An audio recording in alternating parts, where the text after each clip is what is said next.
Hi friends, welcome to V3 Crackers. நம்ம V3 Crackersல Sony Pyrex-ஓட Fancy Sky Shot series தான் பார்த்துட்டு இருக்கோம். இப்போ பார்க்க போறது பாத்தீங்கன்னா பட்ஜெட் ஏரியல் சீரிஸ் தான். வாங்க இப்போ இதுல என்னென்ன வெரைட்டி இருக்குன்னு பார்த்துடலாம். இதுல பாத்தீங்கன்னா ஒரு 5 வெரைட்டில வந்திருக்கு நம்ம கிட்ட. இது வந்து ஒரு பாக்ஸ்ல 2 பீஸ் இருக்கும். ஃபர்ஸ்ட் ஒன் பாத்தீங்கன்னா ப்ளூ பியர்ஸ். அடுத்த வெரைட்டி பாத்தீங்கன்னா கோல்டு கார்டு மெம்பர். அடுத்த வெரைட்டி பாத்தீங்கன்னா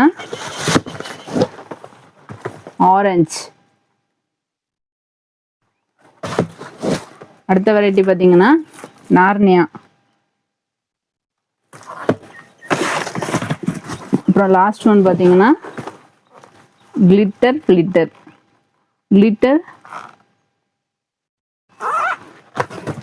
இந்த 5 வெரைட்டியுமே பாத்தீங்கன்னா வேரியஸ் கலர்ல அவுட்புட் இருக்கும். எல்லாமே ரொம்ப கிராண்டா இருக்கும் அவுட்புட். நம்ம V3 கிராக்கர்ஸ்ல இப்போ இந்த கிராக்கர் அவைலபிள் இருக்கு. உங்களுக்கு வேணும்னா ஸ்க்ரீன்ல கொடுத்துருக்கிற நம்பருக்கு கால் பண்ணி என்ன டீட்டெயில்ஸாக இருந்தாலும் கேட்டுக்கோங்க. நம்ம V3 கிராக்கர்ஸ் யூடியூப் சேனலில் பார்த்தீங்கன்னா இந்த மாதிரி கிராக்கர்ஸ் பற்றினா நிறைய வீடியோஸ் அப்லோட் பண்ணியிருக்கிறோம். நம்ம சேனலை சப்ஸ்கிரைப் பண்ணி நீங்கள் எல்லா வீடியோவுமே பார்த்துக்கோங்க. இந்த கிராக்கர் ரொம்ப கிராண்டாக சூப்பராக இருக்கும் ஃபங்க்ஷன்ஸ்க்குலாம். தேங்க்யூ.